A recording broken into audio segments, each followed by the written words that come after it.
ॐ श्री गणेशाय नमः। ॐ श्री सरस्वत्यै नमः। ॐ श्री गुरुभ्यो नमः।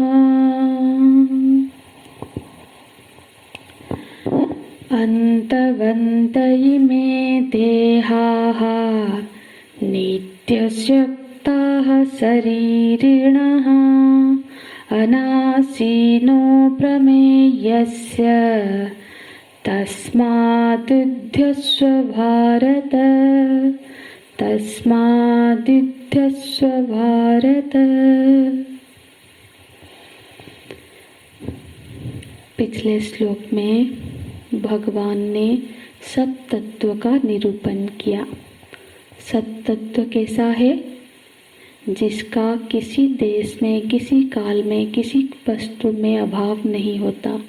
माने जो त्रिविध परिच्छेद शून्य तत्व है वही सत्य है, वही सत वस्तु या अविनाशी है।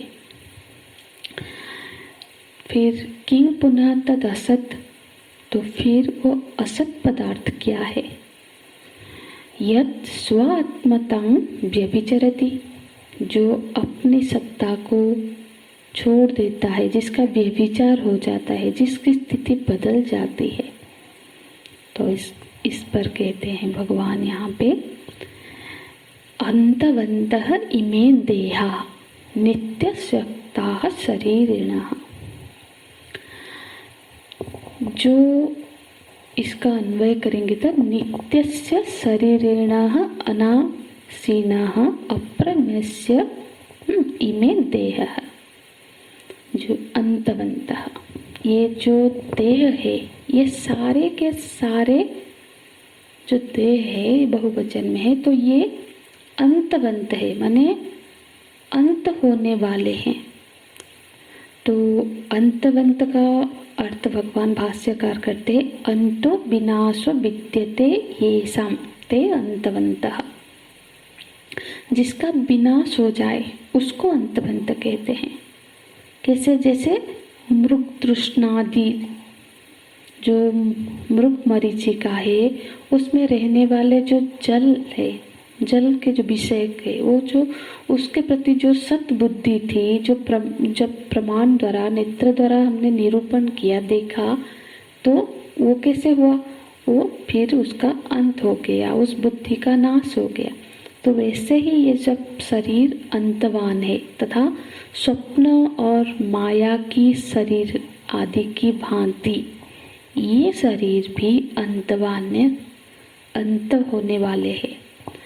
तो भगवान बोलते हैं अंतवन्तः इमे देहाः, मतलब सारे देहों का अंत हो सकता है, लेकिन जो देही है, जो शरीरी है, वो कैसा है? वो नित्य है, नित्य है, अनासीन है, अप्रमेय है। मतलब नित्य है माने जो शरीरधारी, वो कैसा, किसको हम शरीरधारी कहते हैं? शरीर माने शीर्यमान, जो सड़ जाता है, जिसका नाश हो जाता है, उसको शरीर कहते हैं। तो जिसका उसके साथ मैं, मेरा करके जो मान बैठा है, वो हुआ शरीरी। हाँ, शरीरी अंतवान नहीं है, शरीर अंतवान है। माने एक विषय है और दूसरा विषयी है। विषय परिवर्तनशील है और विषय परिवर्तनशील नहीं है। विषय अनित्य है, विषय नित्य है। विषय ज्ञान स्वरूप है और विषय ज्ञेय स्वरूप है। विषय सापेक्ष है और विषय नित्य है। नित्य माने स्वभावादि कार्य में भासमानत्व नित्यत्व, जो अपने अधिकरण में ही भाव, तो वो नित्य है। इसी तरह से जो शरीरी है वो नित्य है और जो शरीर है वो अनित्य है। अविनाशी बोलते हैं, अनासीन जिसको पहले के श्लोक में अविनाशिनः बोला था, यहाँ बी सिर्फ हट गया है, अर्थ वही है। मतलब जो शरीर है माने जो आत्म वस्तु है वो नित्य है, अनाशी है, नाशवान नहीं है। और ये शरीर माने जो देह है वो कैसा है, वो अंतवंत है। ये जितने भी देह है ये सब अंतवंत है, अंत होने वाले हैं। हाँ, एक तरह से ये निगमन वाक्य हो गया। निगमन मतलब निर्णय का वाक्य हो गया। माने जो देही है वो नित्य है और जो देह है वो विनाशी है, अंतवान है। तस्मात् युद्धस्य भारत, हे भारत इसीलिए तुम युद्ध करो, क्योंकि आत्मा तो नित्य है और शरीर का तो कभी ना कभी नष्ट होने वाला ही है, इसलिए बोलते युद्ध करो।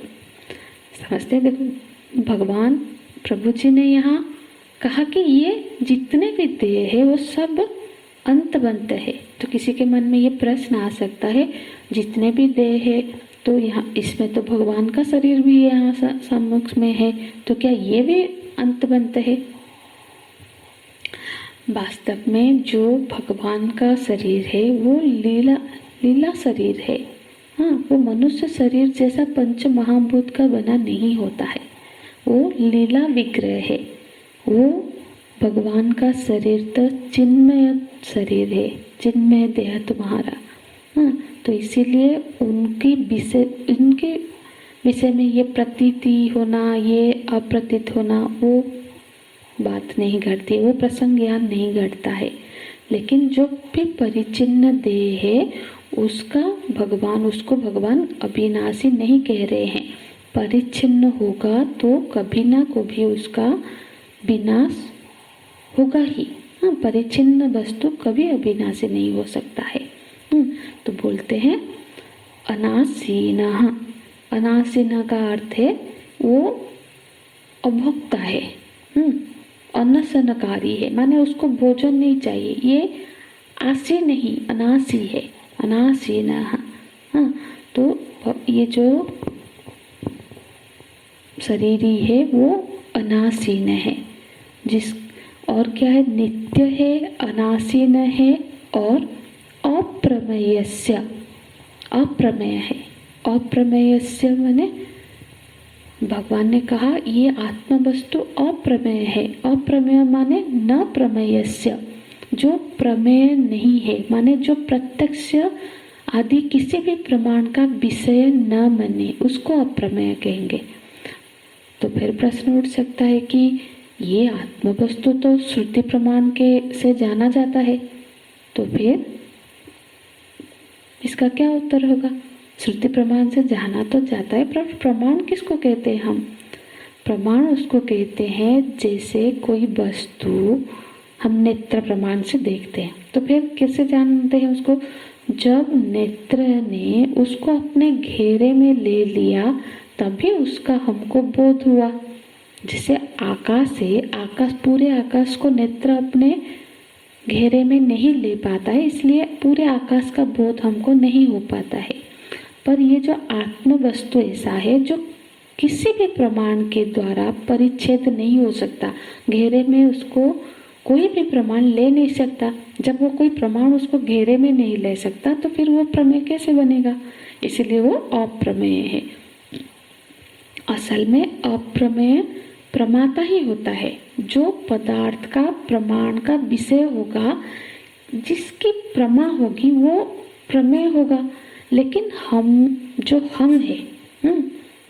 हम है वो सिद्ध करने के लिए कोई प्रमाण की उपस्थिति जरूरत होती है क्या कि हम है? इसीलिए तो हम है, इसको फिर किसी और प्रमाण से हम नहीं जानते हैं।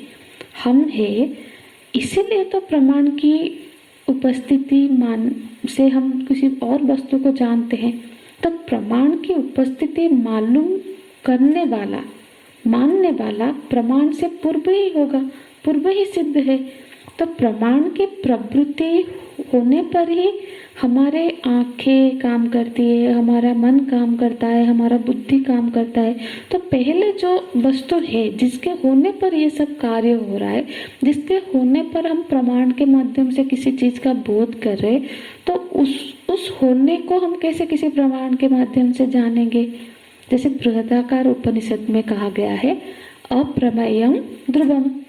अप्रमेय माने अवेद्य और अनासी माने अप्रत्यक्ष, अपरोक्ष। तो जो कभी परोक्ष नहीं होगा, परोक्ष मतलब जो परोक्ष नहीं होगा, तभी वो अनासी होगा। अप्रमेय तब होगा जब वेद्य नहीं होगा, माने सो प्रकाश आत्मा, ये जो घट पुस्तक आदि की तरह वो कभी प्रत्यक्ष नहीं होता है। जैसे ये जो घट ये वेद्य है, इस तरह से वो आत्म तत्व वेद्य नहीं होता, और स्वर्ग आदि की तरह परोक्ष भी नहीं है। जैसे स्वर्ग कहीं पे है, हमने देखा नहीं है, वो परोक्ष है, कहीं दूर है। तो आत्म वस्तु से कहीं दूर है ऐसा भी नहीं है, और पुस्तक को जैसे देख रहे हैं सामने है, हम हमारे बाहर, ऐसा भी नहीं है। मतलब प्रत्यक्ष भी नहीं है और परोक्ष भी नहीं है। तो फिर क्योंकि वो आत्म वस्तु घट आदि की तरह घड़े से भी विलक्षण है, और स्वर्ग से भी विलक्षण है, प्रत्यक्ष से भी विलक्षण है, और परोक्ष से भी विलक्षण है। तो वस्तु प्रमाण के परतंत्र नहीं है कि अपने आप को प्रमाण से सिद्ध किया जाए। ये जो आत्म वस्तु परोक्ष मतलब अपने आप को प्रमाण से सिद्ध नहीं करता है, उसको नहीं किया है। इसीलिए किस बात का शोक है, इसीलिए शोक और मोह क्यों कर रहे हो? हाँ, अगर इस शोक मोह के कारण तुम स्वधर्म से निवृत्त हो रहे हो, या मतलब निवृत्ति का यदि जो स्वधर्म युद्ध से तुम निवृत्त होने का तुम्हारा ये यदि कारण है, तो ये कारण तो ये यथार्थ नहीं है। इसीलिए भगवान बोल रहे हैं, जैसे पूर्व प्रकृत जो तुम्हारा स्वधर्म अनुष्ठान है उसमें तुमको लग जाना चाहिए। युद्धस्व, पहले तो तुम युद्ध करने के लिए ही यहाँ आए हो, इसीलिए तस्मात् युद्धस्य भारत, इसीलिए हे भारत पूर्व प्रवृत्त जो युद्ध है उसको पूर्ण करा। तो भगवान यहाँ पे अर्जुन जी को उपदेश कर रहे हैं, तस्मात् युद्धस्य भारत। ओम तत्सत्। ओम पूर्णमदः पूर्णमिदं पूर्णात् पूर्णमुदच्यते पूर्णस्य पूर्णमादाय पूर्णमेवावशिष्यते। ओम शांति शांति शांति। हरिः ओम। श्री गुरुभ्यो नमः। हरिः ओम।